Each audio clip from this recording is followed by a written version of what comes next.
To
record. Okay.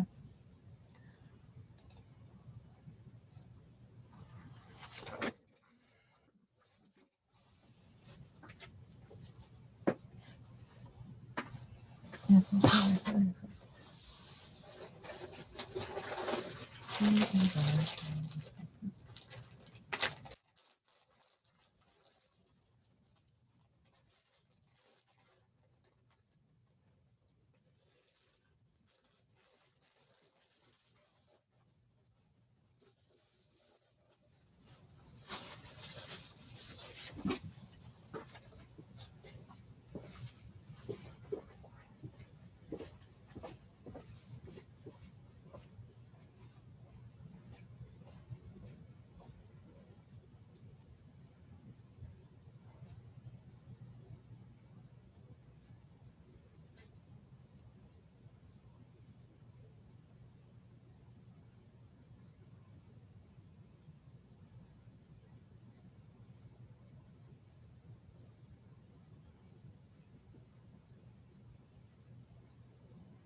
No, actually it didn't, but.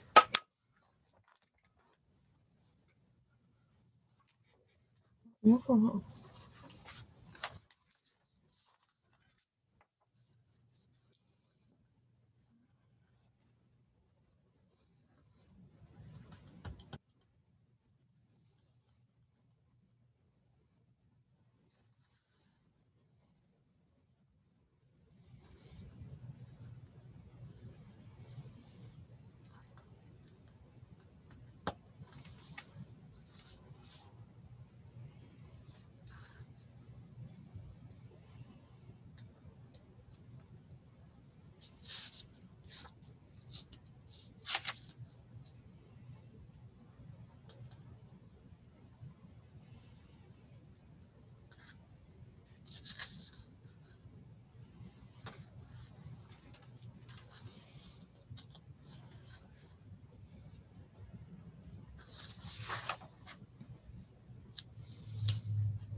All agreements. All agreements have to go into the town council agenda.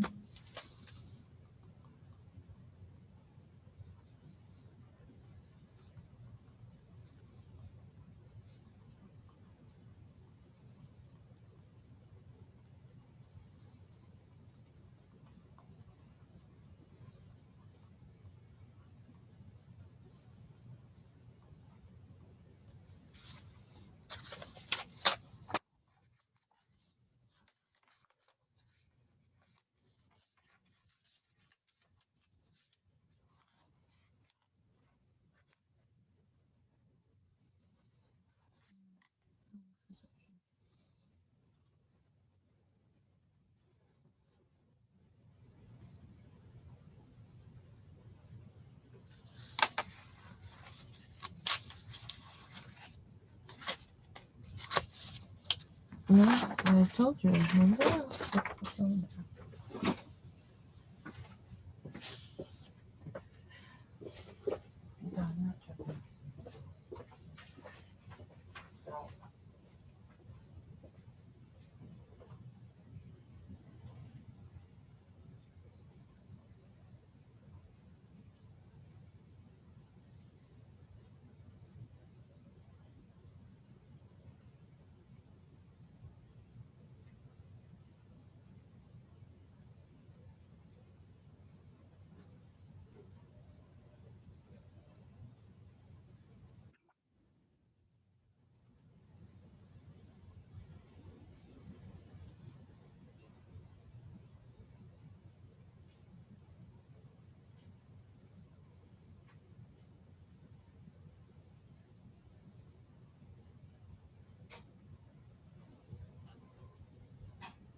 Yes, well, I could just leave and go.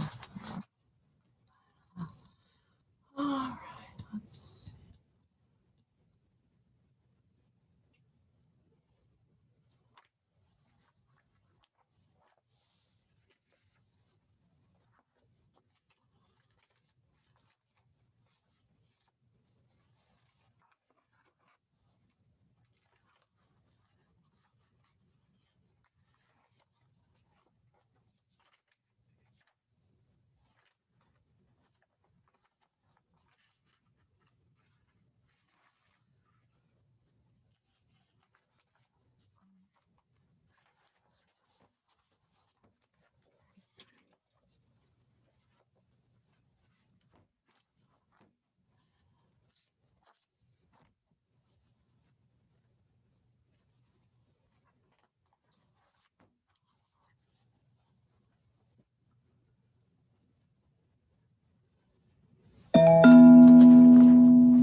What's the idea? Yeah, he's been really good.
Yes, and I get to do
yeah.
Mhm.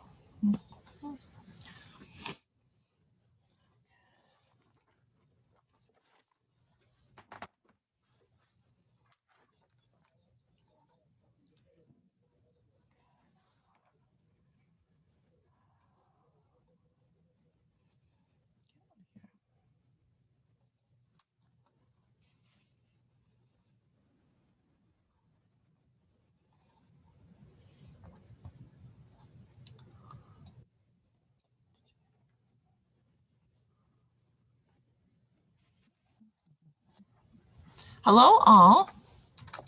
Hello. We're expecting a few more people, and I have a flag for our salute. So that's expecting a few more people, and I have a flag for our salute. So that's good. Cool. Hey, Joel. So Joel, I did, and planning board members, I did get confirmations from a number of people who are signing up for the meeting this evening regarding the solar farm, which got added to the agenda very quickly there. All right, yeah, we've got some of the people now. Oh, it looks like Steve is going to be admitted too. Oh, that's good. Now we can have some help.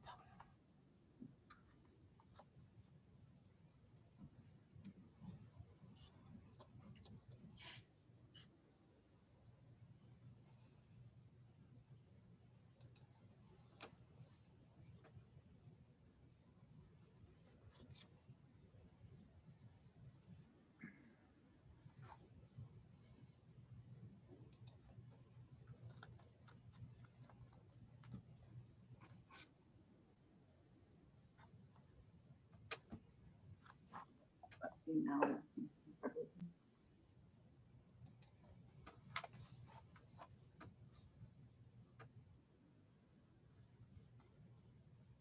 Because this is a rather informal meeting, I'm going to put everybody on instead of holding off on some of the participants.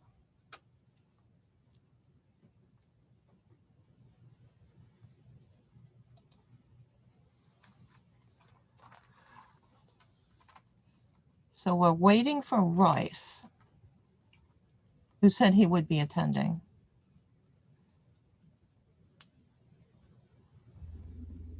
Guys hear me? Good evening. Good evening. I'll turn that music off. We need music. All right. Hey, Brent. Hey, Mark.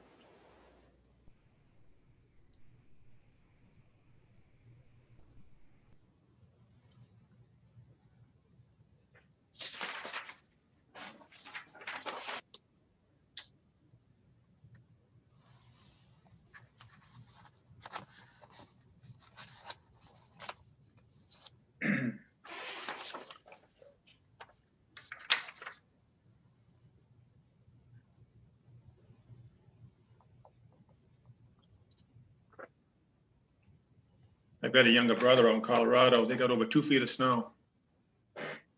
Interesting. Yeah, good place for it. Yes, here's Royce. Yes, we don't need it now that our snows are going away. No. And going away pretty slowly too, which is good in terms of drainage. Yep.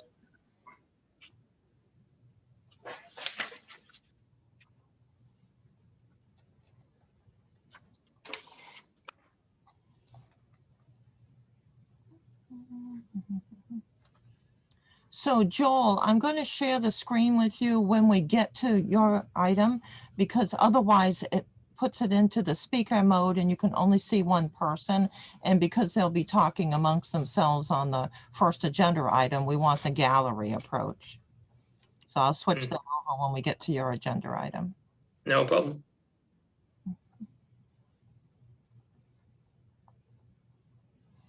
All right, Rice is on.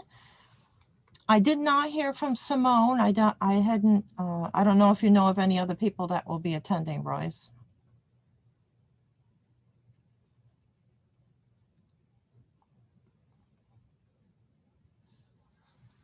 I thought she emailed you back and said she was going to attend. That was for the Main Street meeting. Oh, okay. I know, we had so many meetings going. No.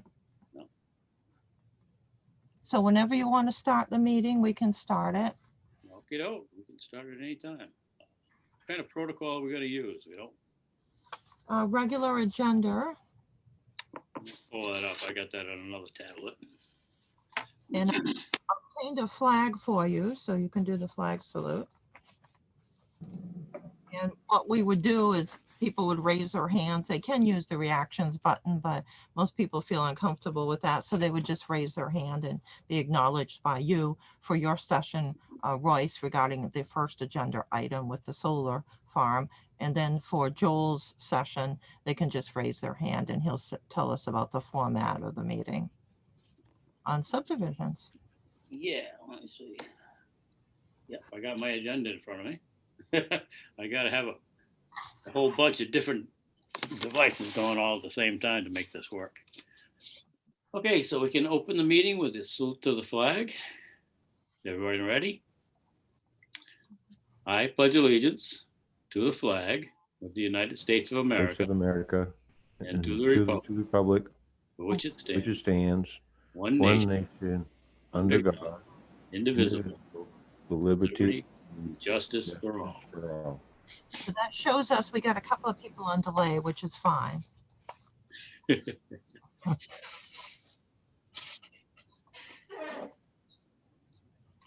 So the new business. I don't know who we've got. Let me see, We've got several people that will be representing the HEP Energy USA project development and a variety of contractors too. yeah, I'm looking to see how many people we've got that can vote.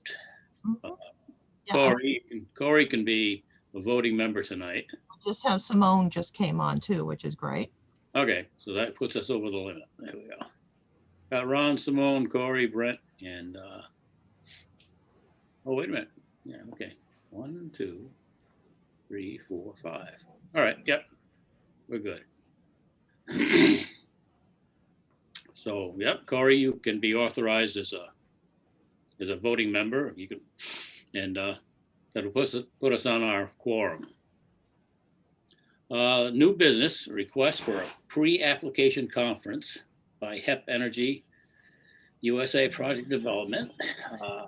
Company is proposing to construct and operate a 4.875 megawatt solar project on a 70+ acre parcel. The purpose of this conference is to determine if the board would consider solar farms as an allowable use in residential district R2 and rural district C4. So I can open, if anybody's muted, they can unmute themselves. I don't have control over the mute button. They would unmute themselves. So if anybody has anything to say right now, I'll just preface this when Jinbro's putting a solar farm on as a conditional use. I think it's, I can't remember what it was designated as. But a conditional use is for a solar farm. I think we've got precedent for doing that. So we can talk about it right now and see how people feel. Royce, can you hear me? Yep. Okay, I'm just checking my mute.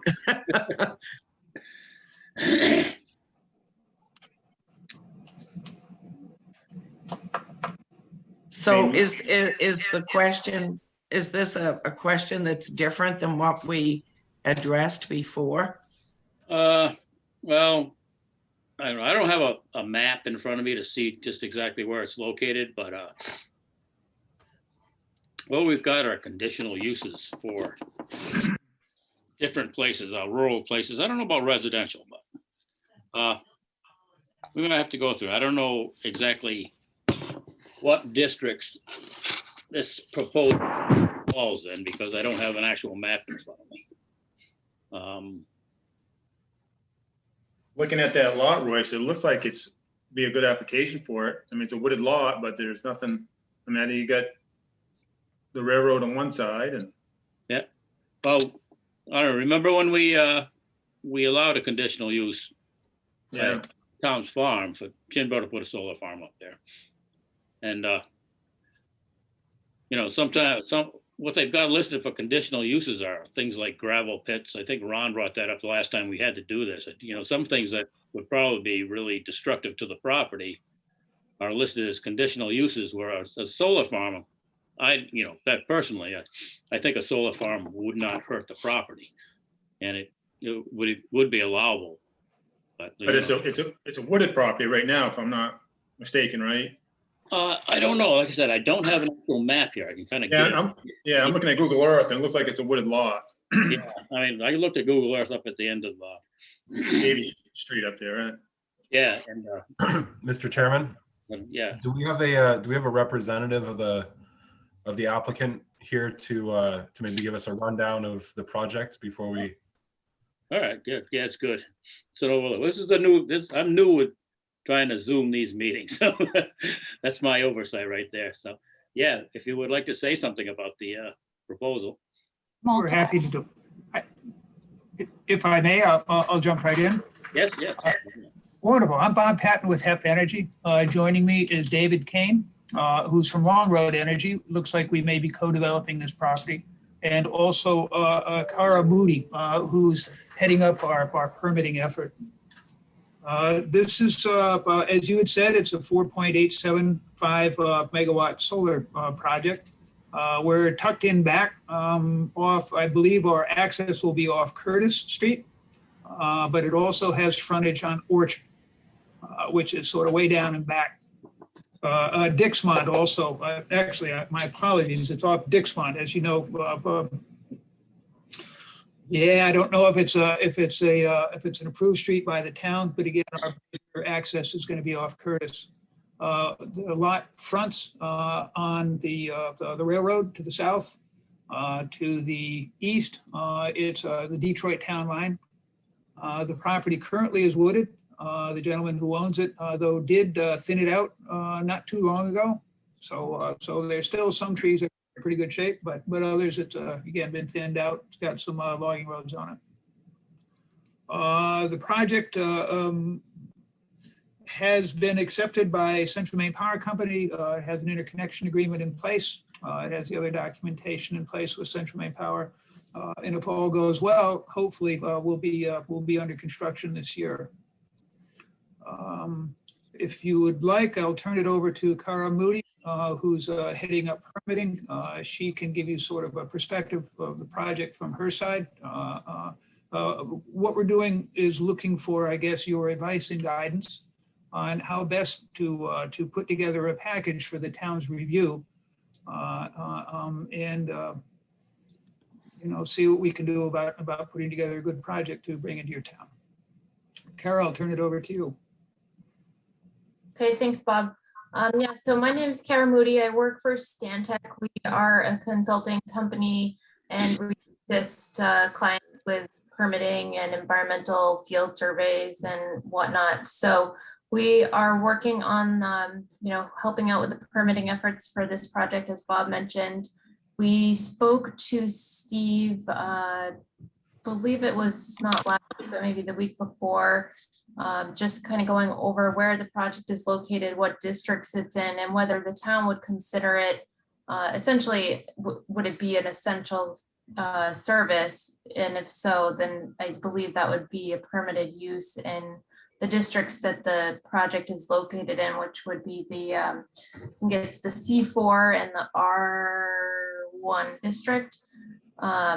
So, and my understanding after looking at the ordinances is that it would require site plan review approval with the planning board as long as it would be a permitted use in those districts. So I've looked through the ordinances. I don't have any questions based on, the site plan review process or anything, just really looking for a determination from the board that it would be a permitted use in those districts. And then we can kind of proceed with our putting together our permit application.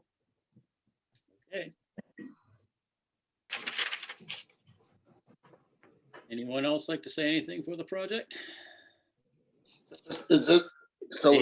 David Kane, Bob, and Cara.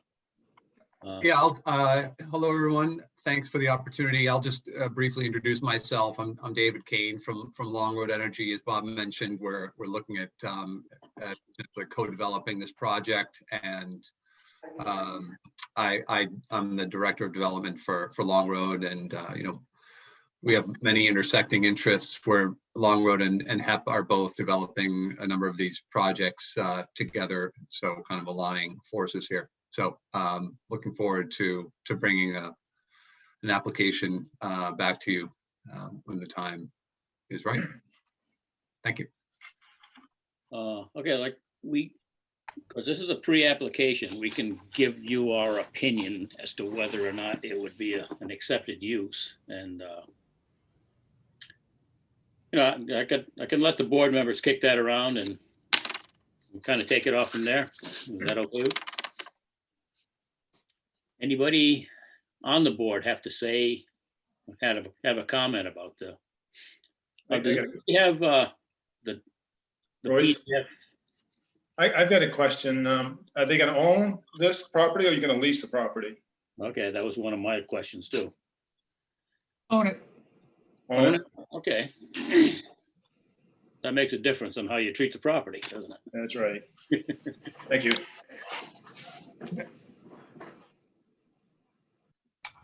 Corey, Simone, Ron, anything? Is there a decommissioning plan? At the end of the, At the end of the project? Yeah, at the end of its use. If you end of the life cycle of the solar field, is there a decommissioning plan? But then you will own the property, so that would be. Yeah, so this project, the way we're looking at this project is where we're going to be building, and the project itself and the footprint is going to be over 20 acres. So it's going to trigger a SLOTA permit.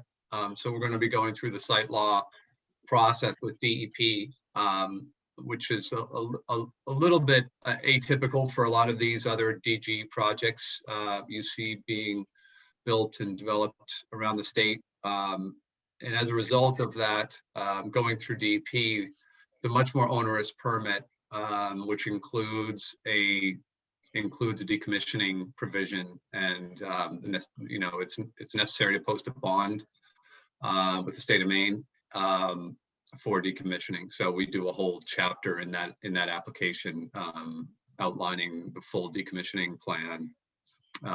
So it's quite as I mentioned, there's a lot of oversight when DEP is looking over your shoulder compared to the smaller under 20 acre projects, which are kind of permit by rule, so to speak. So we got to cross all of our T's and dot our I's with this project. Yeah, to know where all the wetlands may or may not fall, and all the other provisions that go into getting a town permit too, in this town anyway. Correct. Well, like I said, On the conditional use, it seemed as though we reviewed that once before for one of the other solar projects. And one of the uses was for, I can't remember if it was windmills and something else. And I think at that time we talked about, it didn't mention solar at that time, but probably if it had been written today, they would have included solar as part of that. Am I in the right place thinking that was what we discussed? that's the way I remember it too.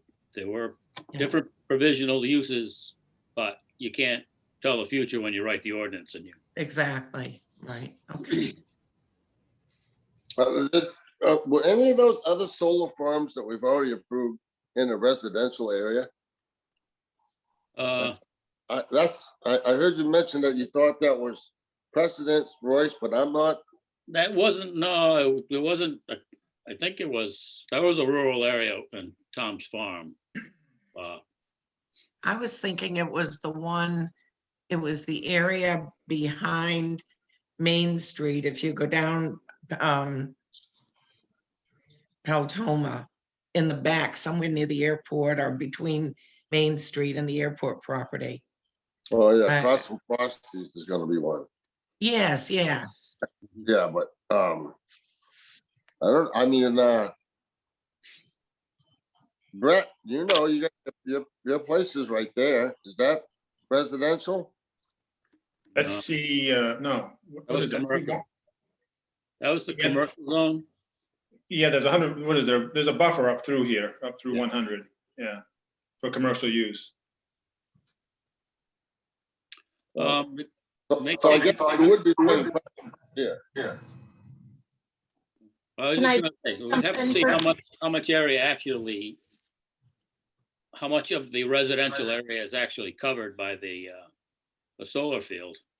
And I don't know, that would take some looking into, I guess. I think I would have to sit down and talk to Steve for a while, but I'd have to have an actual map, have to have a footprint of where it goes.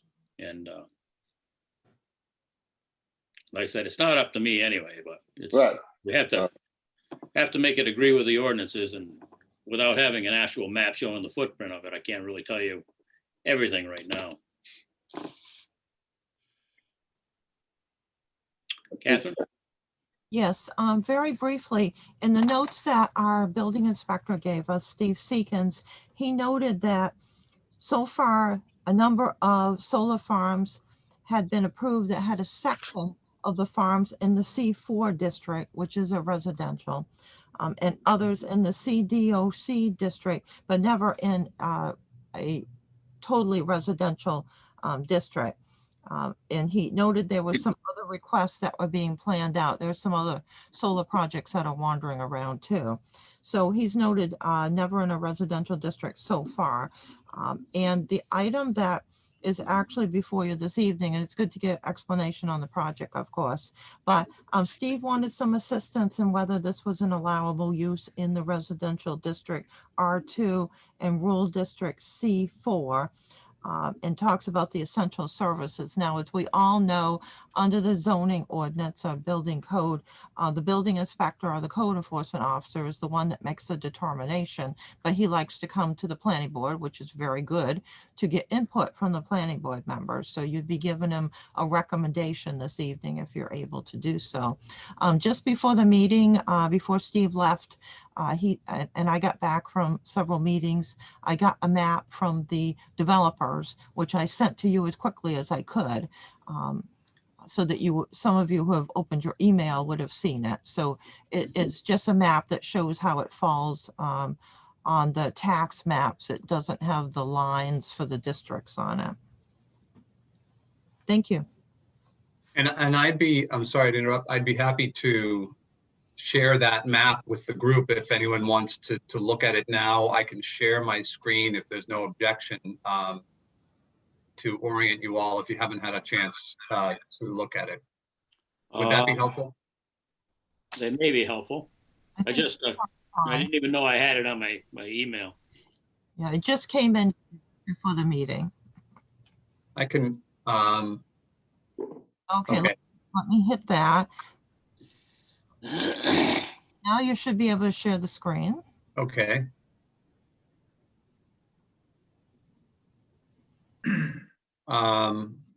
So this is, pardon me, this is the plan. Can you see that okay? Looks good. Yeah. Yeah. And so you can see that the panels are all up. Obviously, we've delineated the wetlands down here on this parcel. You can see obviously that the panels are avoiding the wetlands. And I guess the other thing I'd point out is that, we are, as Bob mentioned, bounded on the south by the train tracks and on the north by the CMP corridor.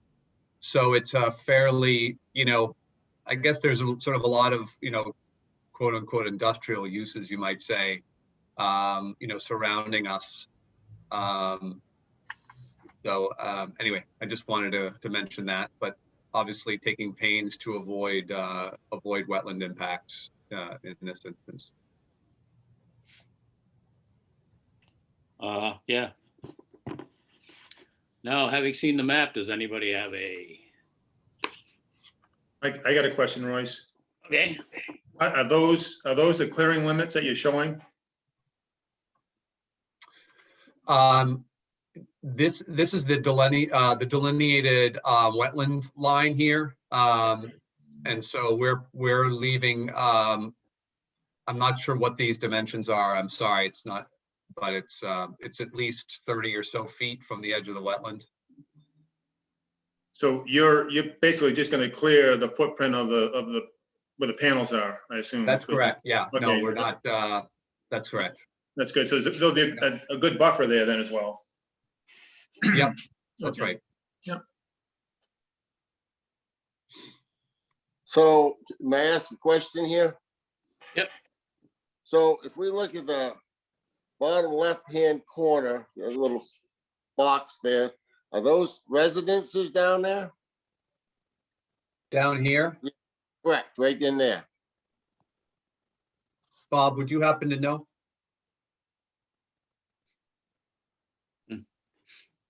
Is that Davis Street down there? There we go. I found my unmute. Yeah, there's one residence there on the very end, right by, you can see where the little X is right there. There's a farm right at the end of that road. And then I think you can see there's another road if you go off to the left a little bit with your pointer there. Yeah, keep going. Yes, now head down just a little bit. There's another house right there. So those are the two residences that are in there right now. So I think what you'll see is, so where the green area is, of course, we're not going to thin, or there won't be any thinning that happens in there. So there's going to be pretty good buffer between where those residences are and where the panels are going. And the other good thing, as you know, projects make good neighbors. We're nice and quiet. You know, we don't go in there a whole heck of a lot. And so from a, and I believe, I guess, going on to what had been mentioned earlier, I believe in this area, the plan once upon a time had anticipated possible wind turbines because it's an allowed use in the zone. So compared to those, I think this is a pretty good use there. If I could just jump in real quick also. So when you compare this figure that Dave is showing here with the town zoning map, I believe that the area where the panels is shown is all that C4 district. That's just based on my preliminary look. And then north is where the residential district is. Okay, if I'm looking at this correct, I'm looking at my tablet right now. What the tablets are isn't really what I'm seeing on screen right now. I mean, where the panel is going to be isn't what I'm seeing on the screen right now. It looks like I'm looking at wetlands. Or are these going to be the panels? Royce, the blue's the panels and the green is the wetlands. Okay, so what's this on the top? Just talk, That's an access road. that's the access road that they're delineating Yeah. through the. Okay. Now I'm beginning to understand. We'll run our access road and our an overhead line, electrical line up through that area and interconnect where you can see that little star there is the point of interconnection. Royce, I got some questions whenever to be the next one, if I could, please. Yes, go ahead.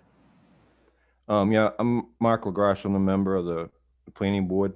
Yep, I can't see on the screen right now, but I recognize your voice. Oh, you can't? Well, because I got a picture in front of me and everybody's to the side and I Okay. can't. Oh, you're sharing the screen, that's why, okay. Anyways, I guess my first question would be maybe back to Catherine.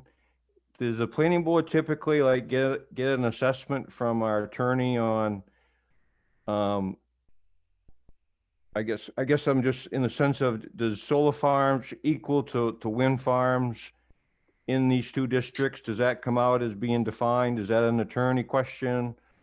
I mean, that's just one question that comes to mind right off the bat in the sense of our understanding that. Do we have to get an attorney, a town attorney, to make that assessment? You don't have to unless you feel that the planning board decides that, because this is so close to residential or is in a residential, partially in a residential district, or because of some of these items want to get some clarification, there's likely going to be an item regarding the roads, which are paper streets, that this would be off, that we'll have to get legal clarification on anyway. Oh, okay, that's another little thing, yeah. Okay, so I guess that would be my one discussion there.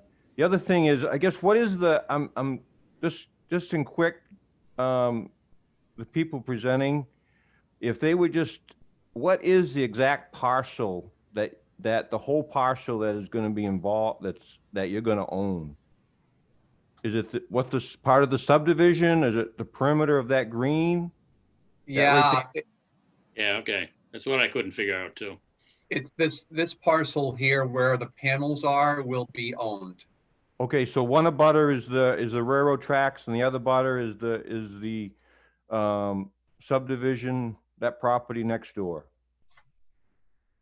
Correct. Okay, all right, good. Thank you on that.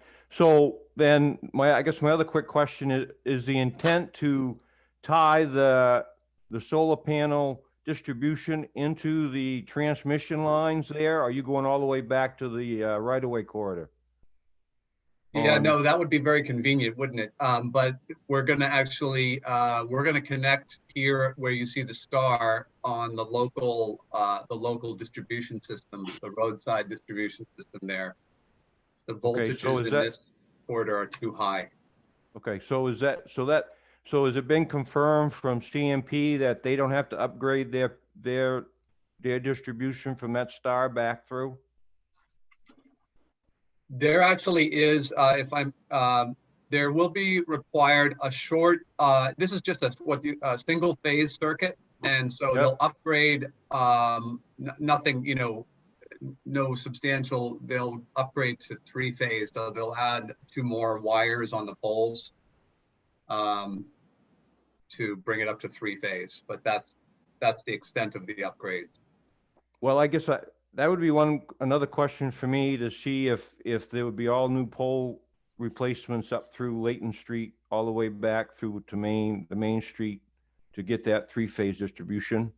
If you could get that would be one thing that I'd like to have from CMP to know that's for sure going to happen.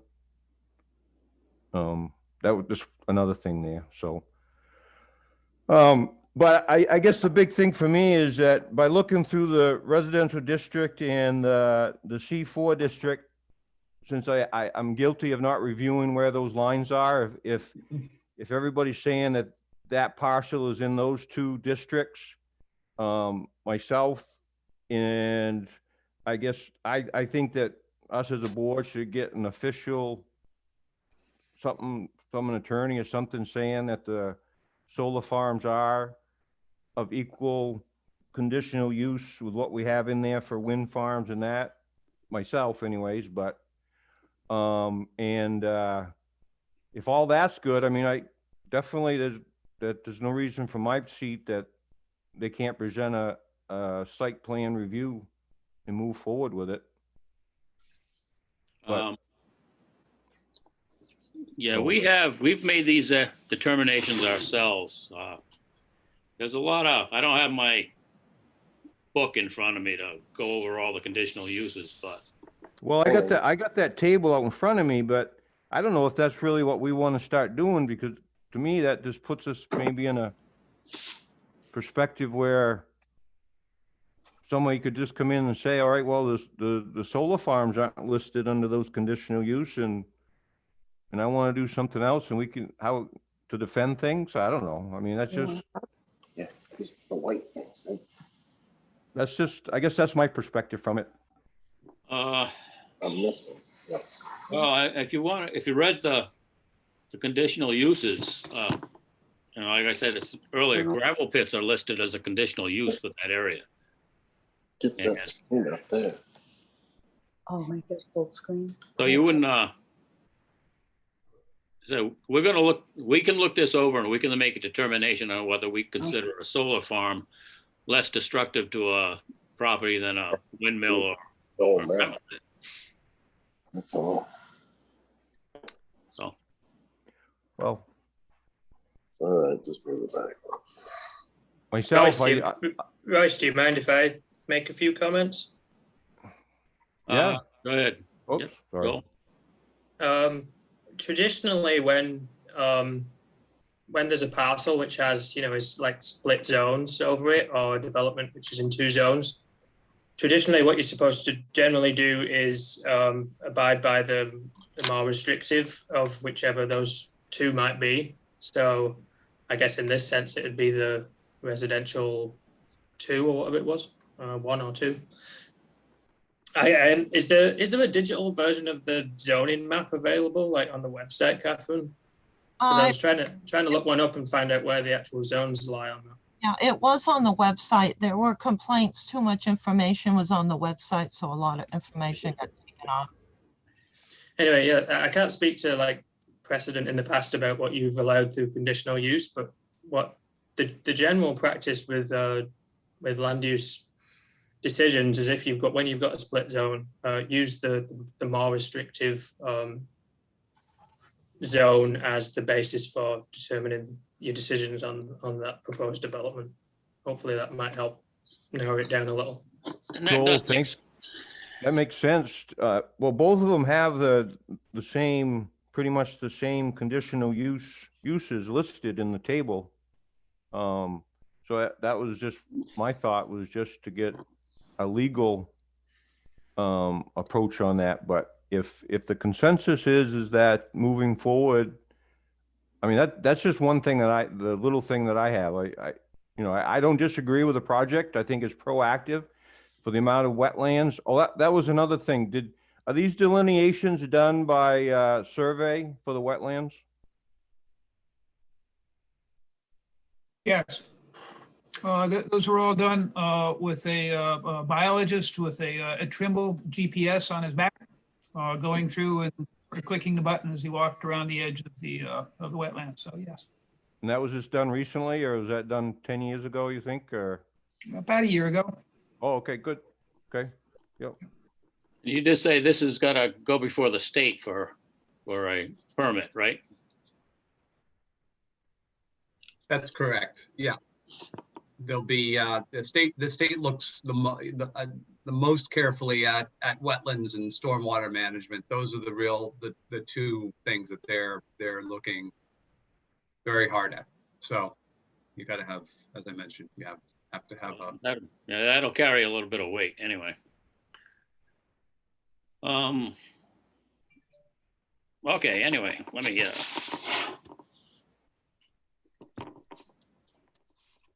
any other concerns or questions? What we found out so far is it's going to be owned by the people who, well, is that owned by HEP or Long Road, or is it a combination of both? Is this like a partnership for ownership of the property? Pretty much. What's going to happen is we're going to start what's called an SPV, special purpose vehicle that will own it. Yeah. And then we'll have agreements as to who owns how much within that SPV. So yeah, go ahead. I'm trying to think out loud. All right.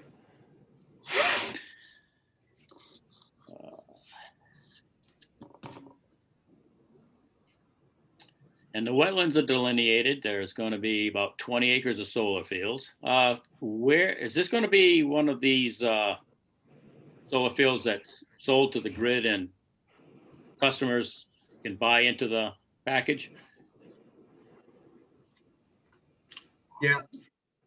Sorry. Do you want to speak, Bob, or I can take that one? Go for it, Dave. Yeah, it's going to be sold into the grid, as you said, and then we have several large commercial customers lined up for the power. So that's this project will have, which is a positive aspect of the project, is that it already has should we be successful, we have customers lined up. Oh, good. That helps with the financing and all. Oh, yes, it does. Makes it sound better in the long run, too. Okay, where are we going? So the next step is to try to get together with Steve and try to develop a proposal. Mark, we have, if there's nothing expressly written into the ordinance that lets us know one way or another, that's kind of what we do as a planning board. We can make the determination according to how we look at the situation, how we feel about it, and whether or not we think it's legal. Mr. Chairman, may I? Yeah. May I voice something? I think, and please correct me if I'm wrong, but the purpose of this sort of pre-application meeting was just to sort of get a general sense of where we on the board were with regards to the conditional use. And I think that it's been voiced that we are generally in agreement. So could we not, approve? Oh, we can. Or say, bring us the application while at the same time consulting, to Mark's point, consulting the town's attorney to get an official legal opinion? Like, we could do both, couldn't we? Yeah, we could. I don't know if we've done it before that way or not. Catherine, can you talk about that? That would be unusual, but you can do that if you want to save time. It could be done, yes. I suspect that it's probably acceptable. I mean, Rice Mayo, do you mind? Yep, go ahead. The only problem with that is, I guess, if the wheels start moving for the developers, and then for whatever reason the decision comes back that it's not allowed, then they've kind of had a sunken cost if it's not going to be allowed, and they've already done a lot of work on the application. Yeah, that's always an issue. And like I said, I can talk about what I've seen happen. That's why I'm trying to get as much input from everybody else on the board as possible. You can't, like I said, it's a pre-application. We can't say one way or another whether or not it's going to be accepted or not.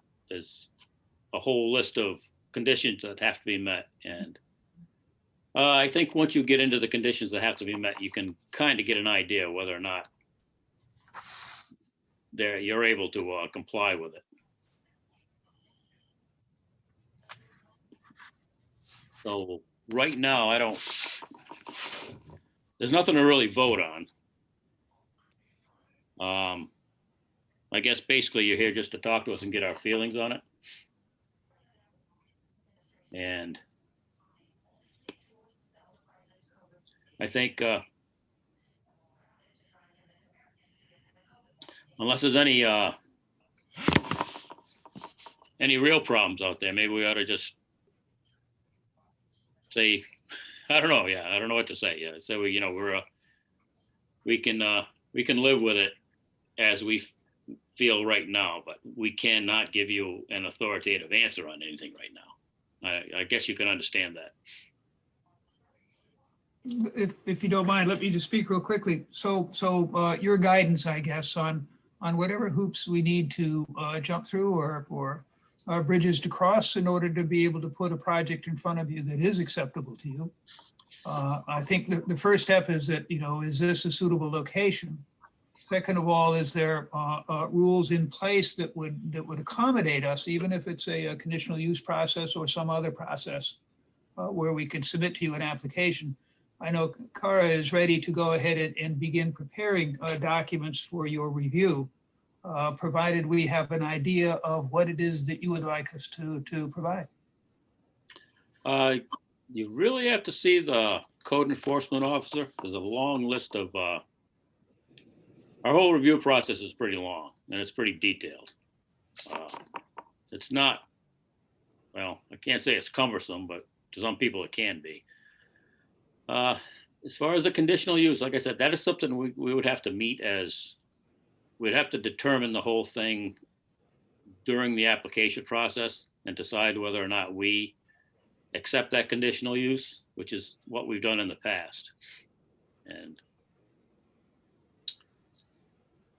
I don't, unless there are any serious impediments in front of that conditional use, I don't personally see a problem, but like I said, I can't speak for the board and I can't guarantee you anything.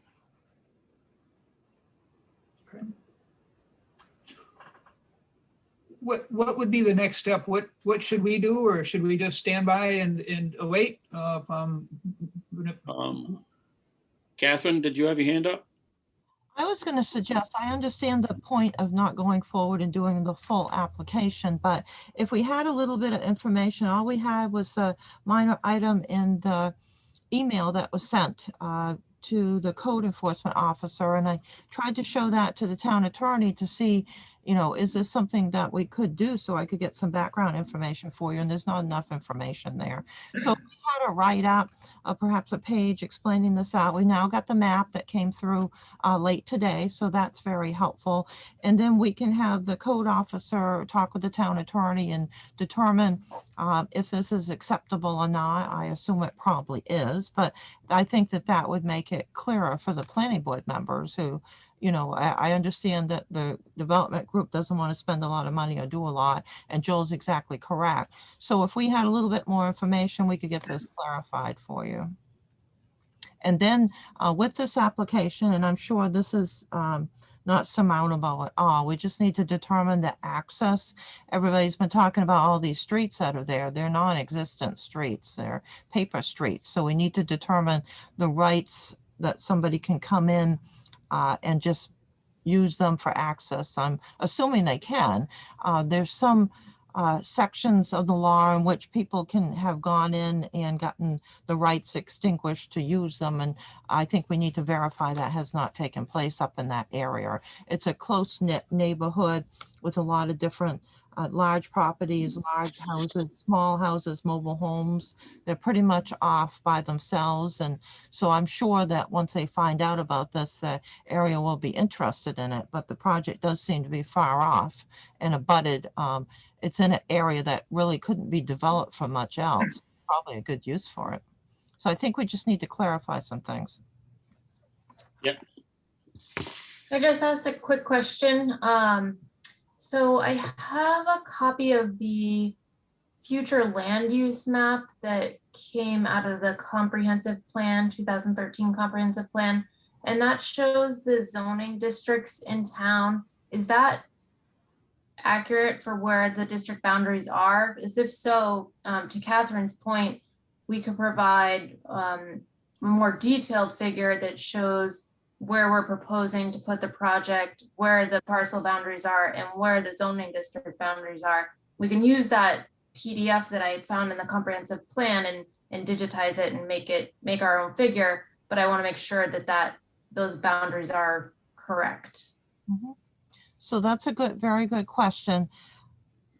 We would need to have you talk with the code enforcement officer. There is a zoning map or a land use map that's been provided through Kleinsmith Associates, and we'd want to make sure you utilize that one. Thank you. Good point. Okay, thank you.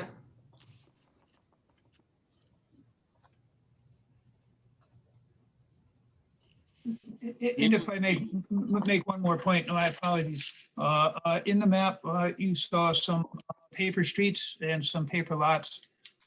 We were the owner of those up until a couple of months ago when we sold them off. But we retained rights to all the paper streets in that subdivision that is unbuilt right now. Mm-hmm. All right, good. That was one of the questions the town attorney had. I had a number of questions, but I think if you, from mentioning that, understand the issues that we have to find you have jurisdiction to be on there. So that information would be very helpful in your 1 page or so write-up. Wonderful.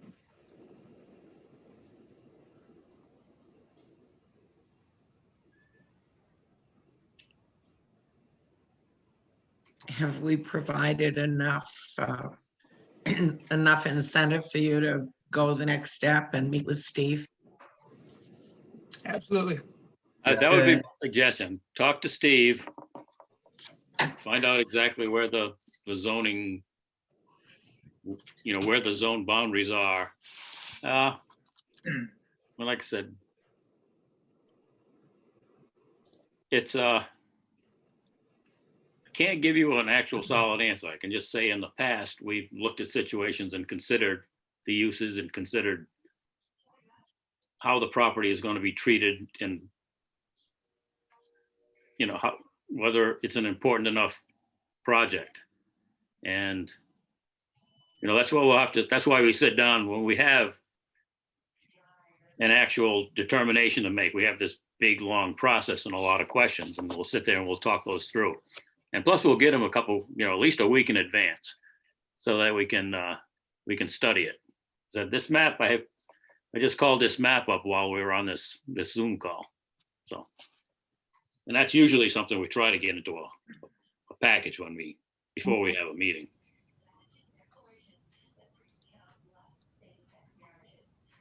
So I wanted to note quickly, once we get past these issues, which I assume you will, the site plan review process is not a complicated process if all the information is provided. So the code enforcement officer has taken the ordinance, which is similar to other towns. It spaces so that people can type into it. So the applicant types into the ordinance underneath the item requiring details. And so you would go along and that makes one document for the planning board rather than having an application and the ordinance and going back and forth. So that makes us a much quicker process and it actually works out good for developers. Thank you. No, it's not a bad process at all. It does work well once you get used to it, and as long as the questions and you're not putting a building, there's things that you're not doing that, you know, should make the process a little bit easier for a solar field. It has in the past anyway. But this is not. One of the good things about solar projects, if I may, is that usually they're installed on vertical I-beams. And once a project is done, whether it be in 20, 25, or 30 years, essentially the developer will pull those I-beams out and the land will look pretty much like it does right now, really with not a lot of changes. I know that there are some towns who look forward to seeing solar come for land preservation. One of the things about the acreage that will be bearing these panels is that it's not going to be subdivided or used for anything else. Again, we're good, quiet neighbors. Some people look at them as land banks. You know, when energy changes, who knows what the next big thing, you know, cold fusion or however they're going to get power to us. And these projects are no longer needed. You get your land back for whatever the town is thinking at that time. So we're real pleased with solar. We believe in a mission. Cleans the air, brings nice, clean farm to table energy, and we're going to be delivering this power to local folks. So again, it's good. We're very happy to be here and looking forward to building this project here in Pittsfield. If everybody's satisfied, we can just send the process forward and maybe next time we meet, we'll have an application in front of us. That'd be great. Anybody got anything else to say? Okay. If you're For your time. Thank you very much. Hey, if you're happy right now, we'll go on to the next agenda item. Good luck. Thank you.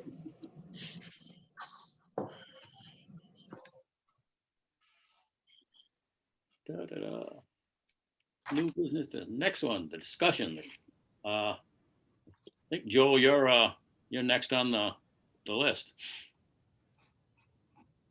Sure, thanks, Bryce. I didn't really want to do a whole large presentation and song and dance routine. I thought I would just generally, I don't know if you've seen already, but I kind of went through the subdivision regulations or the subdivision ordinance that that exists and kind of like made a few notes and critiqued a few things based on my opinion, because it's my general opinion of doing this and for quite a while and seeing what other towns do and what generally works and what doesn't and what problems people have had. So I kind of went through and I made some notes and some suggestions on that. And I'm assuming that most of you are kind of familiar with, you know, what the subdivision review entails. So, but I guess if anyone's got any general questions about like subdivisions and the way that the town reviews them, then this would be an opportunity to ask me, and hopefully I'll be able to answer. I can share my screen to show that document, unless if people don't have it to hand. So.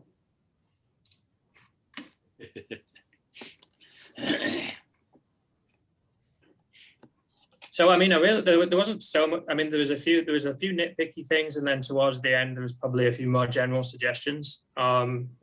I mean, as it stands, it's generally pretty good.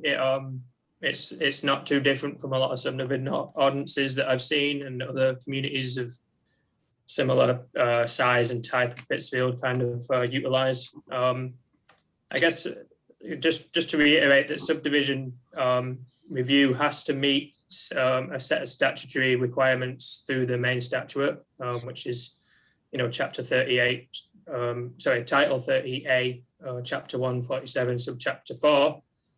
That lists basically a list of things that are statutorily supposed to be protected and taken into consideration when a reviewing body, like such as yourselves as a planning board, review a subdivision. So I kind of balanced it against that too. There was a few things that I saw that might needed to be added just to make sure that those statutory review standards are met. Overall, the format's good.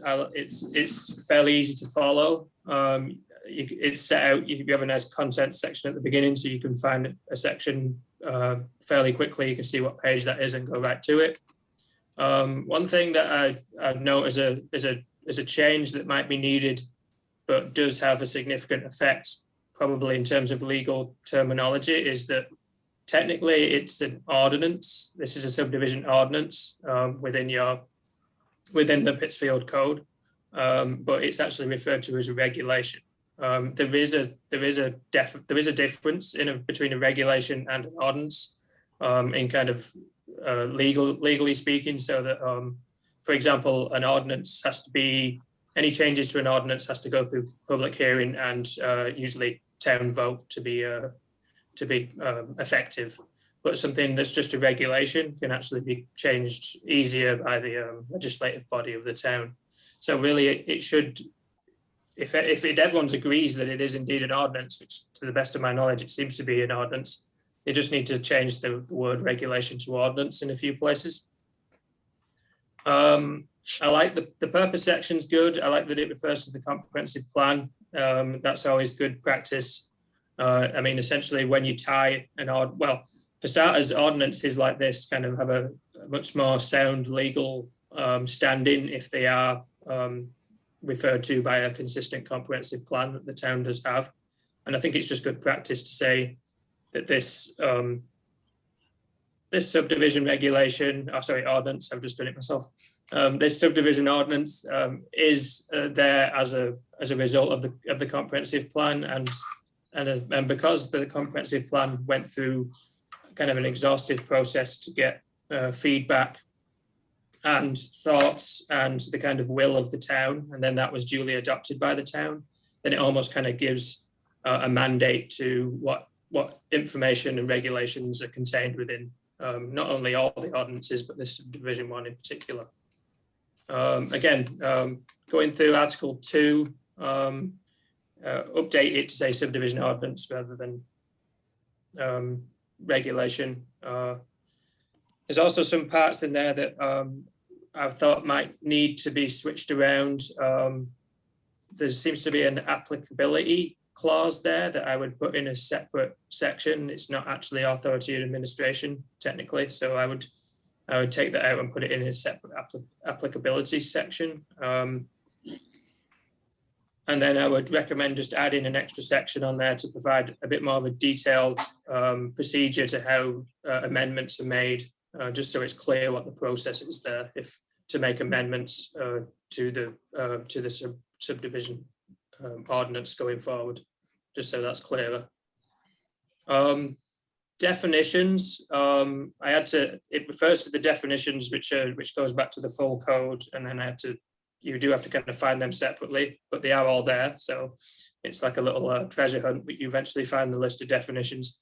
For me, I'd like to see the actual definition of a subdivision that the town is choosing to use rather than just the reference to the state statute. The state statute does list out a kind of a long, complicated definition of what a subdivision is, but the town should probably clarify that in its definition, so it's a bit easier, so someone doesn't have to go and hunt and find the statute and figure it out themselves. I mean, and part of the reason for that is there's kind of slightly different choices of what the town chooses to do, what the town chooses to classify as a subdivision.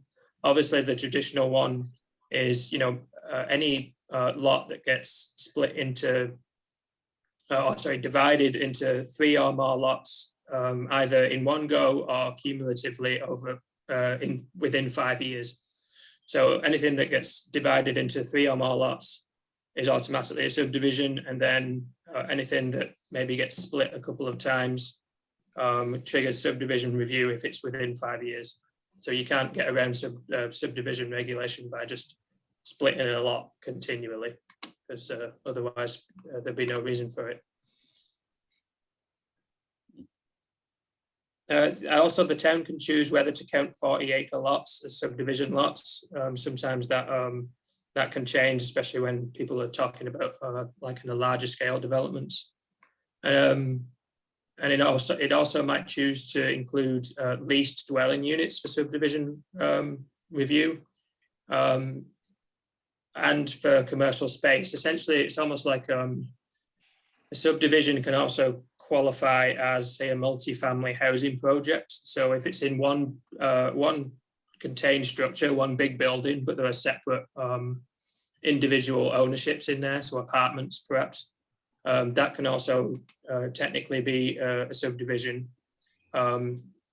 It's probably good to clarify that in the subdivision ordinance, whether the town chooses to regulate kind of multi-family housing, for want of a better words, where you've got multiple residences in one building. Like I say, the alternative to that is allowing those to be reviewed just under site review ordinance instead. There's no point doing both. So the town probably just needs to make a general decision about whether it wants to do that through subdivision review or site review ordinance.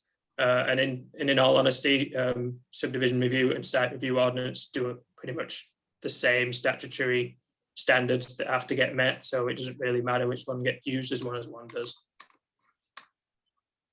Is this making sense so far? Any questions? Am I boring you to death? It's interesting right now. Yes. So far, so good.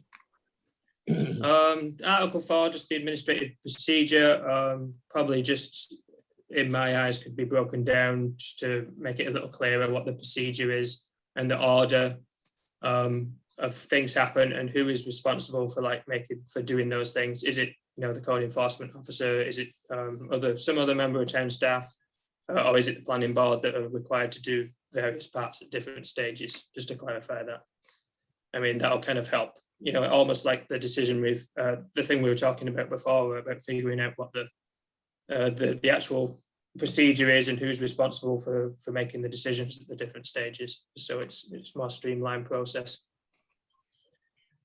When it comes to pre-application, like a lot of these reviews do, like say site plan review or other things like that, I like that this also has a purpose section that outlines the facts that shows what the purpose of a pre-application is, just to get more information and figure out if this is a viable project for the town. I mean, just like you did this evening with the solar farm, so that nobody wastes too much time and expenditure if it's a non-starter. So That's the idea of pre-application, so that's good that that's in there.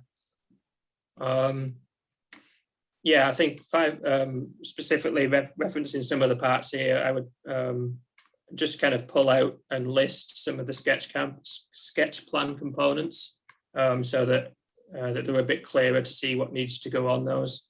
And then it also makes it easier for you folks, if you're reviewing those, you can almost just use it as a checklist. So you could just go down each one and make sure that that information is included.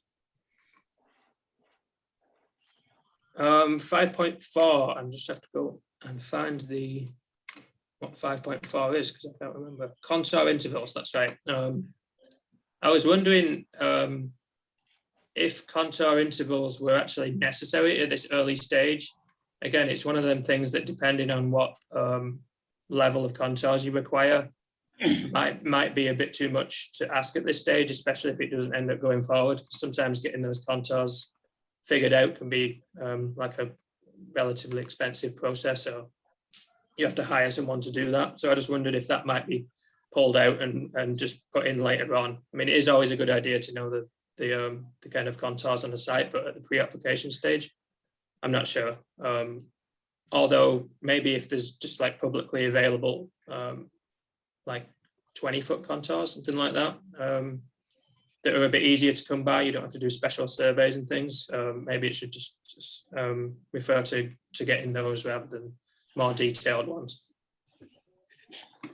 5.6 was just adding the reference to the statute that it talks about, just to clarify the legality of something.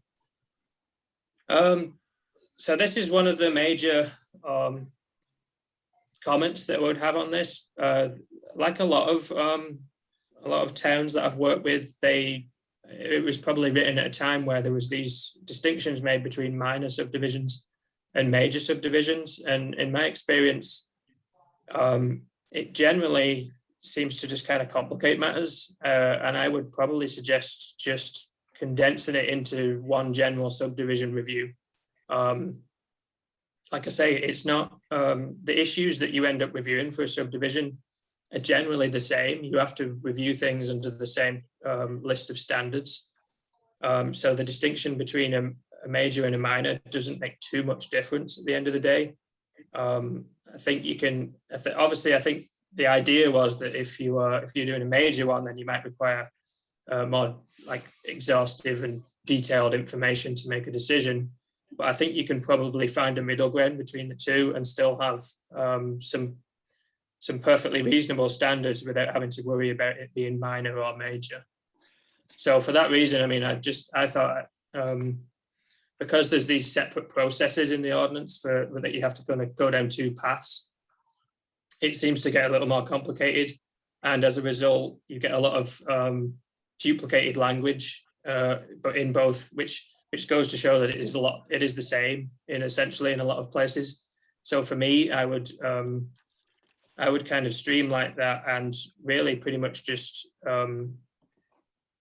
take the regulations for major subdivision and make those the general the general standards that you go for, and kind of remove the minor, or yeah, kind of so merging them together so there's only one set that you have to go through.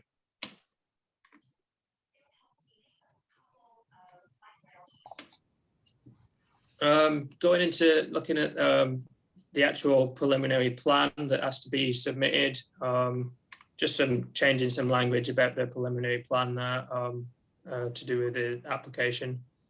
I was wondering if 7.1a, what was that referred to? Procedure.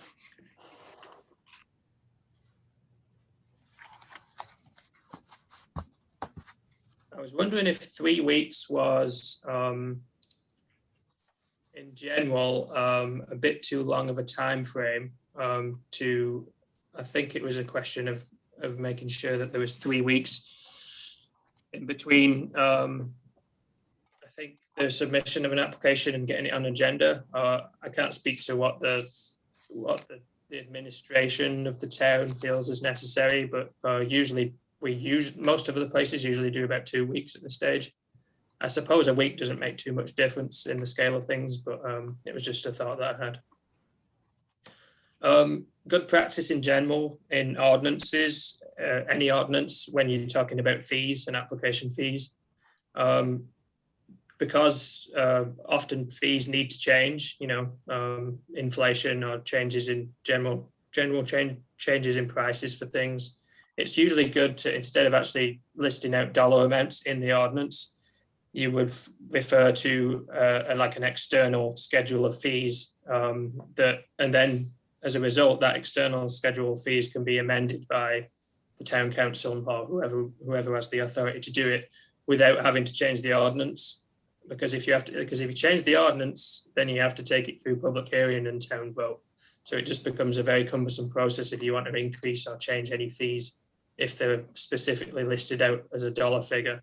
So I just refer to a schedule of fees that can be looked up and amended easier. That goes without saying for pretty much anything within an ordinance where it talks about fees. I'd always refer to an external document that can be changed easier. I was just wondering it mentions an additional fee for public hearing advertisement. That probably just needs to be defined a bit more, depending on what the advertisement for a public hearing is. That kind of changes a little over the years. It used to be, hitting a notice in certain places, I'll put it in papers. But these days it's changed to being able to put things on websites and things like that. So it should just be kind of clarified more and explain what is needed for the fee. Again, I wouldn't put an actual dollar figure in there. I'd just make reference to the actual costs, whatever they might be. And as they change, it will change by reference.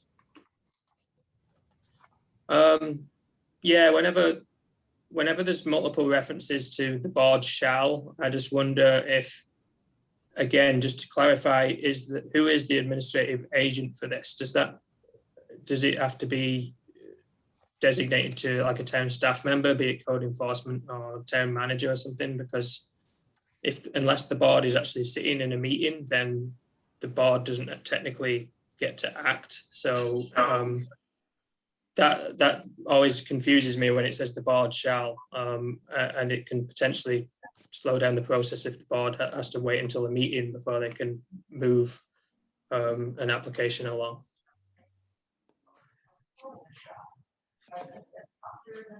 One of the things I've noticed in the Pittsfields ordinance is the board gets to determine whether to hold a public hearing or not. I believe you do that for site plan review as well.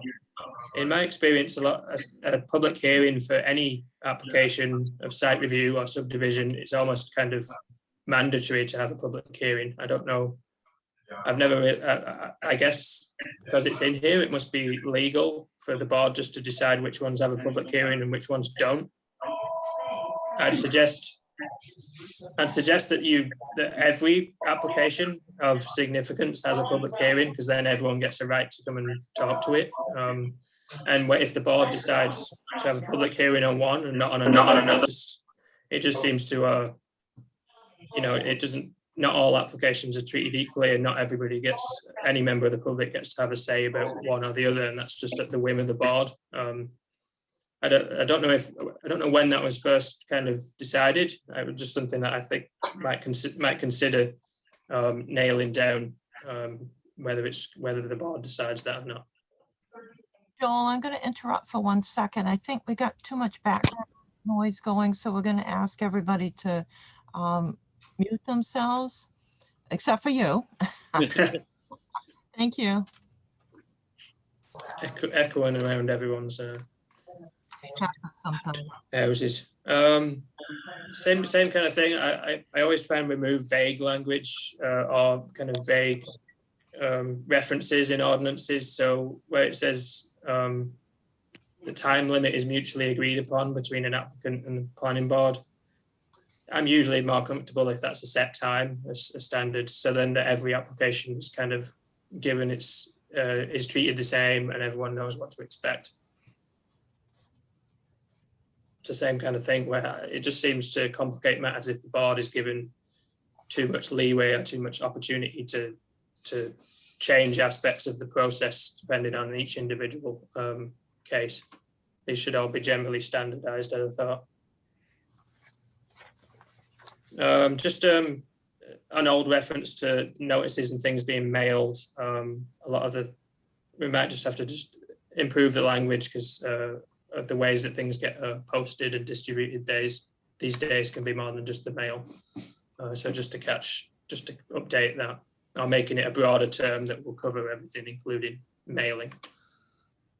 I noticed that there wasn't any reference to identification of any potential historic resources. That's usually one of the things that is kind of checked for in terms of a performance standard, just to make sure that there's no historic resources, be it, known archaeological sites or nearby historic buildings or historic sites.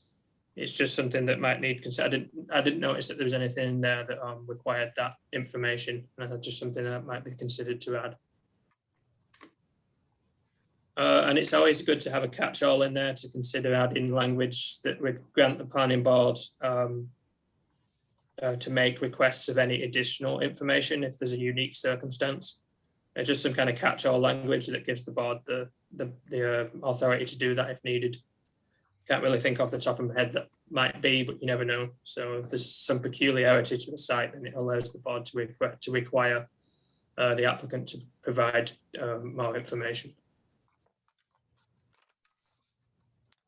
Like I say, for Article 8, which is the final plan for the major subdivision, the same kind of thing, I would blend it with Article 7, so there's not major and minor, it's just kind of one requirements for the final plan. I would think it's generally good practice to try and create more user-friendly guidelines. It's not particularly specific there, it just asks for an application. I imagine maybe actually the application materials detail out what is expected, so maybe it doesn't need to be in the ordinance, but as long as somewhere it does give a kind of good procedural checklist of everything that's required. I would add the DOT as agencies that require approval for developments that go onto a state road. They'd have to get an driveway entrance permit. And that's one of the things that should be, along with DEP permits and Army Corps of Engineers in certain circumstances. I would add that you require that the DOT permit is a copy of the DOT permit is included in the application as well. Again, I would list out, I haven't seen the application materials, so they might be in there, but I'm listing out the requirements of what's needed in the plan. Gives clarity to the developer and hopefully also gives clarity to the planning board or the code enforcement officer so that they can almost go through a list, which might already happen, but go through a list and helps you see what's needed and address each point and make sure everything's there. One of the things that I didn't see included in there that is generally in other subdivision ordinances is just requiring the location and the method for any land clearing. It's just one of those things that's often the information is needed if they're going to have to clear a particular lot of land, then where that's happening and how they're going to do it. It's just a good thing to make sure that they do properly and in the right places. 8.3E, again, just have to double check what that's referencing. Our final approval and filing. So that's to do with that. There's just something in there that I thought could probably bet. It seemed like more of an enforcement issue after the fact rather than to do with final approval. So I think I just moved that to the enforcement section. Revisions. So when you're talking about what the process is for making revisions to any approved plans, any approved subdivisions, what might be best practice in there is maybe for like minor non-substantive changes. So if they would just want to make a slight change to their approved plan, then the code enforcement officer can have the authority to approve that. But if they want to make any substantial changes, like changes to the dimensions of the lots, or obviously the change in the amount of lots, then that obviously has to go through another review by the planning board, just so it doesn't take up too much time of the board if it's something relatively minor and you have to go through that process. Code enforcement officer can just do that. Yeah, inspections and enforcement, that seems that all seem good because it gives the authority to the code enforcement officer, which they need and can refer to go out and enforce all the standards on the ground of an actual subdivision, make sure that everything's actually happening, has been approved for. Now, performance standards in general, these are the list of things which the development has to meet in order to be, approved. So they have to kind of meet these statutory requirements. Like I say, the minimum is that they have to line up with everything that's in that state statute. So there was a couple of things that I think I noticed missing that might need to be added. 1111, excuse me, let me just find out what that was. That's impact on water quality or shoreline. That's one of the standards that has to be judged, that it's not having an impact on. It seemed a bit vague. I was just wondering if it was, if it needs to reference the same definitions and information about shoreland as the shoreland zoning regulations would, so that those are the same in both places. If whenever you're talking about the same thing in different parts of the ordinance, they should match up so that there's no confusion or space for challenge.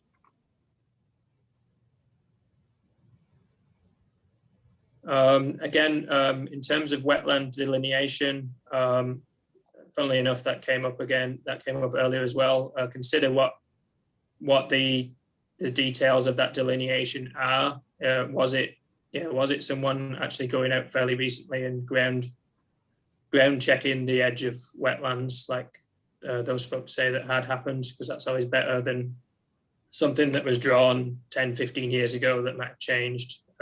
Not all delineation of wetlands is created equal. So I'd just perhaps tighten that up, make sure that that's defined as what delineating a wetland actually means.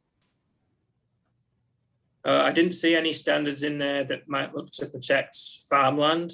There's usually, at the very least, obviously the town probably knows where its major farms are, but there's also things like prime farmland soils, which are mapped out. I think it's referenced in the comprehensive plan for sure in the agricultural section. There's a maps of where they do, general soils, and they say which soils are best for prime agricultural or farmland use. So that might be something to consider, adding some standards in there to make sure that you're not subdividing and developing some prime farmland that might be in short supply within the town or within the region. So that might be something to consider, protecting farmland. There wasn't any, this is another one of the statutory things I didn't see in there.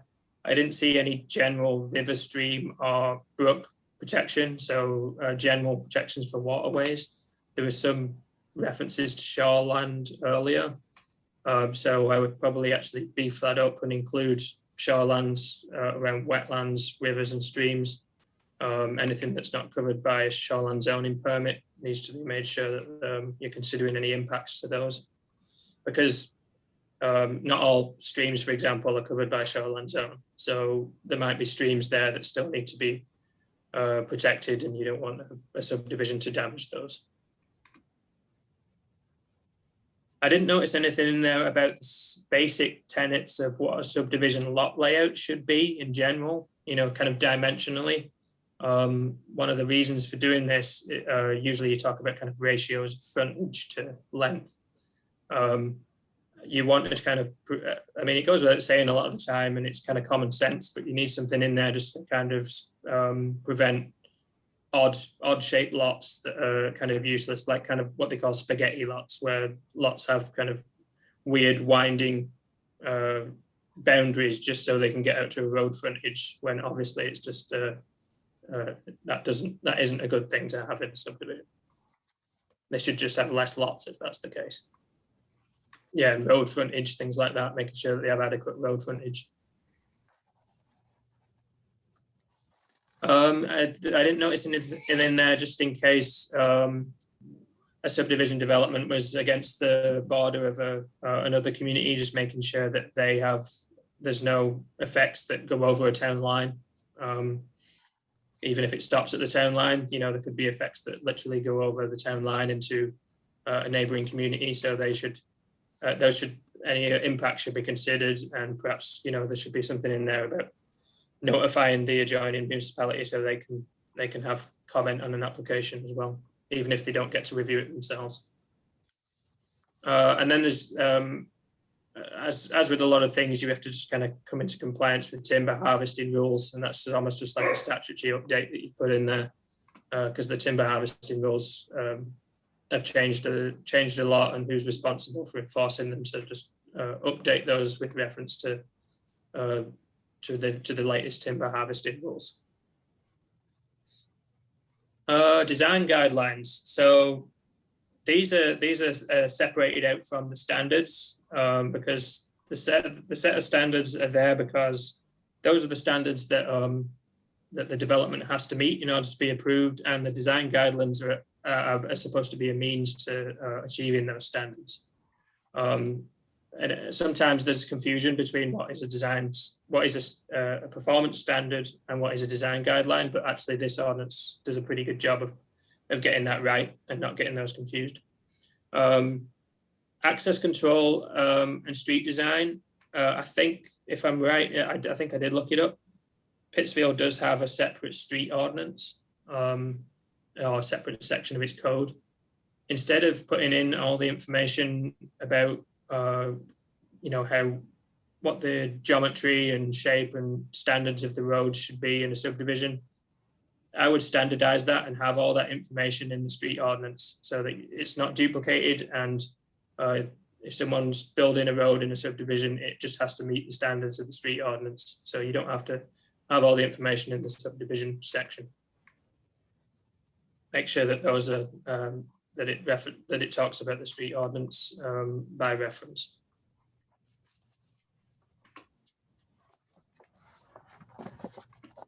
Yeah, there was some aspects of the design guidelines that probably might be more suited to go into actual standards rather than guidelines. So it might just be, it's probably just literally a question of moving those into the prior article from 12 to 11. Performance guarantees, that was good. That's always good to have in there to make sure that a developer actually finishes a subdivision up to the correct standard and doesn't run out of money and then leave the town with half-finished roads and things like that. It had one of the better descriptions and uses of performance standards in there. That was fine. Waivers, this is always an interesting one, and I'm almost finished. Waivers, there's often confusion, and I think that some of it was in here, that what a waiver actually is. They often get confused with either variances or conditions of approval. So waivers by themselves are only for submission requirements. So generally at the very earlier stages of an application, like the pre-application, that is where a developer or an applicant should request waivers for parts of the application that they don't feel like they should have to submit the information. It's not a waiver on actual standards that they have to meet, it's just the information that they have to provide. And then the board would decide whether that's applicable. You know, for example, making reference to like a solar development that we had early, an example of that is that the common sense thing is that the solar developer will come in and ask for a waiver for the submission requirement for well and septic, because they're not going to use any, because it's just solar. It's just solar panels. So that would be a time when they would request a waiver from the submission requirement. Like I say, it's different from any change in the standard. So what I would do is I would move the talk about waivers, and I would put it earlier in the ordinance around that pre-application stage, because that is the appropriate time to talk about waivers. Like I say, it has no bearing on the standards that the development is held to, and it's not connected to the findings of fact in any way. It's just about a waiver from the application materials. And if you are giving conditions of approval, that is again different from waivers, and I think it was confused a bit in there. A condition of approval is something that, in order, you will, you probably all know this, but you approve an application on the condition that they follow a particular extra set of standards after the fact. And I think that in that waiver section, it kind of got confused between waivers and conditions of approval. They're two distinctly different things. And variances, that's something that only actually an appeals board can grant a variance. The planning board can't do that. The only way you get a variance is if you're denied your application from you folks at the planning board. They take it to an appeals board, who potentially have the power to grant a variance. It's actually very, very difficult to get a variance because there's a very high standard of things you have to meet. But that's what the appeals board is for. And then the last thing, appeals in itself, it didn't actually say that there was an appeals board provision. It just goes straight into Superior Court. I would add that there is a right to have the appeals board hear this before it goes straight to a court. I mean, I think most of the ordinances and decision-making things go through the appeals board. If someone has the right to take it to the appeals board, it seems like that seems reasonable, as opposed to expecting them straight to go to Superior Court, which that's a much more larger and expensive option for everyone involved, the town included. So I would suggest kind of putting in there the right to take it before an appeals board, the town appeals board before you start going to court. And that's it. So hopefully that made sense. I've listed out the exact things that all these reference. So hopefully you can cross-reference those with the regulations itself. Has anyone any questions? Did that make sense? There's any bits that didn't make sense? Like I say, there wasn't too much in there that I thought was problematic. A few little things here and there, reorganizing a few things there just for clarity. But the main thing I think I would consider doing, unless there's kind of really good argument otherwise, is rather than having major and minor subdivisions, I would join those together and just have one streamlined process. That would probably be my major takeaway from this. Have you guys done any subdivisions recently? What did you think of the experience of doing that? Was there any points which got confusing, or you kind of were wondering about certain things on? We did a subdivision quite a while ago, but basically was a lot that was owned by a family, and they were trying to divide it amongst people in the family. It was kind of strange and seemed kind of difficult to me. I didn't really, it was the first experience I had with it, and I had trouble trying to figure it all out. Corey, got your hand up? No, I mean, it's one of them things. I mean, a lot of the communities there where you don't do subdivisions that often, really, which is good. I mean, in a way, because it's a sign that there's not too much crazy development going on that the town has to deal with. But it is one of them things that comes up every now and then, and if you're not used to doing them, it can be a little confusing. So hopefully by becoming familiar with the subdivision ordinance and maybe making a few changes to it so that it makes it a bit clearer, hopefully it might make things a little easier. It's almost like a refresher on it without actually having to go through an application itself. So the next time that one comes along, it's not completely unfamiliar. Well, I think your outline was really good. Is there any general thoughts about the idea of getting rid of major and minor? Does that seem reasonable, or are people I could have completely missed a perfectly valid reason why the town wants to do it major and minor. Because really, I was looking at it and it didn't seem too much substantive difference between one way or the other. I think there might have been something said at one of the meetings about that before, that it didn't really make a lot of difference, and Yeah, like you pointed out, it's more confusion than anything else. Yeah, we had a whole 2-hour meeting trying to decide if something was a minor or a major. So I'm all in favor of getting rid of it. there you go. Yeah. Hopefully that'll make things a little easier and a little quicker. I think that's a leftover from a 1970s ordinance. A lot of the older ordinances that haven't been Absolutely, updated a lot, they were all written the same way. it's true. Yeah, I see it in the older language all over the place, and most towns have kind of, like I said, as and when they've gone to update their ordinance, they've kind of streamlined it, taken those out.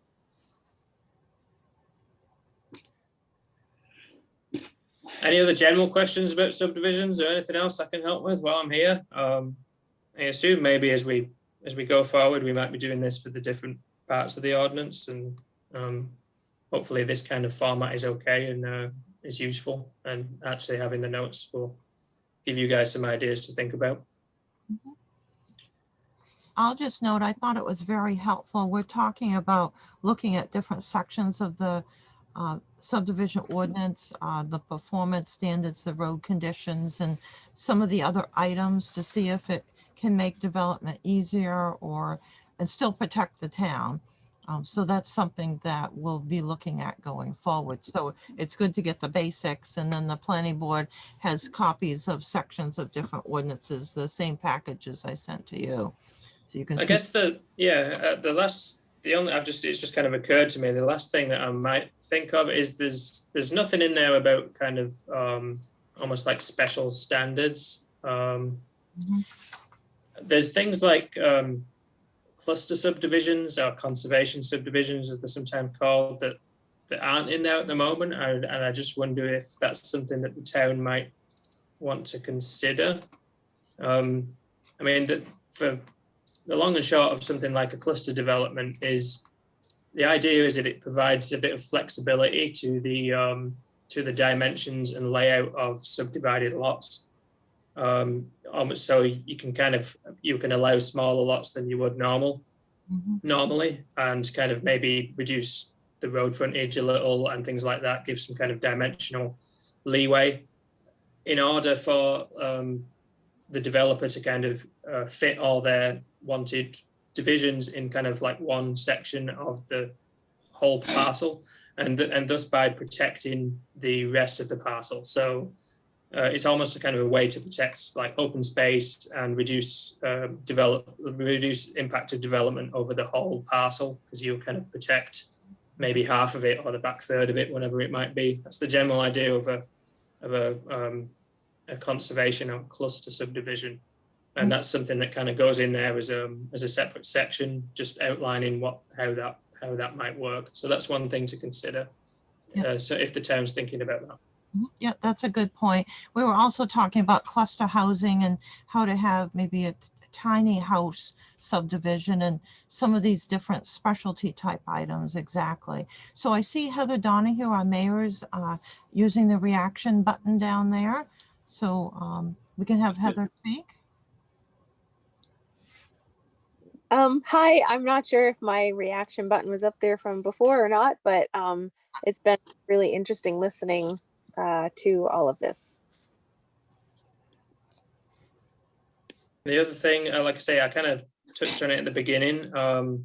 Maybe as it stands, it doesn't look like the town regulates, classifies as a subdivision like a multifamily unit. So if there's a large building that gets divided into separate residences, that could technically trigger subdivision review. That's a decision. Like I say, the alternative is it's reviewed by another section of the ordinance, maybe site plan review, although site plan review probably wouldn't be much use for work going on just on one particular building. So that's something that the town might want to consider if it wants to regulate as a subdivision the division of one building into separate units. And then finally, there's kind of options for what might be called planned unit development. So this is where a single developer wants to have like an overarching development that's kind of multi-use. They might have like a small commercial areas and almost like mixed use within one site. And if that's technically comes out as a subdivision review, just having some standards in there to make sure that something like that is possible, like under one review process rather than maybe having to go through several. And yeah, making sure that something like that might be an option for someone developing, and then making sure that it doesn't have any negative effects that something like that might have. Joel, do you have any examples of towns that have done that well that you can think of? Because I know that was a question that I had during our last meeting, was sort of a mixed use space that was under one development. Yeah, it's not too common in kind of, central Maine, where this kind of thing isn't as common. I mean, there's not to say that it might not come to us like most things eventually do. It eventually make the way up a 95 corridor. It is kind of more for like the more developed developments kind of like down south and on the coast. So I think there's certainly some ordinances that have those provisions in them. Catherine, what was the one that you referenced that had a lot of these interesting standards in? Was it Bridgeton? I can't remember. There were 5 subdivision ordinances that were interesting. I don't remember the exact one that I sent the whole ordinance on.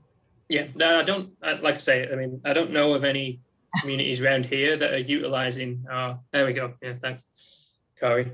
That are utilizing that at the moment, because but it's one of them things where you don't really know you need it until it comes along. So who knows? It's better to have something there and never use it than get caught on the back foot and something shows up and you don't have the tools to, much like solar. That's caught most communities that I work with reacting rather than being there and then figuring out how to review those type of developments because nobody knew they were coming that quickly. So it might be something to consider. I mean, there'd be some fairly basic tenets of language in there just to kind of explain, give some options for this kind of thing. So it's where there is different uses within one lot without having to worry about, your overall land use allowances, what's allowed and what isn't.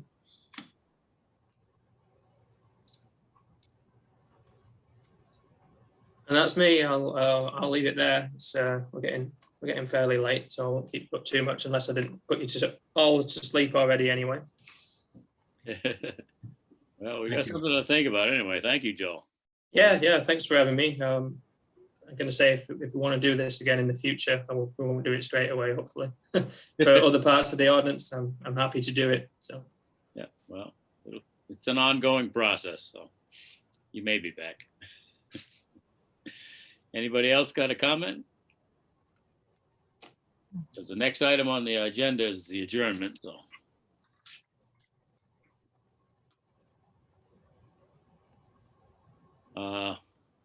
Anybody want to throw the adjournment up? So moved. Second. All in favor? Aye. Okay. Thank you. Thank you. See you next thanks, month. everyone. Thanks, Catherine. Thanks, Joel. Thanks, everybody who showed up. Yep. Have a nice evening. Thank you. You too. Thank you.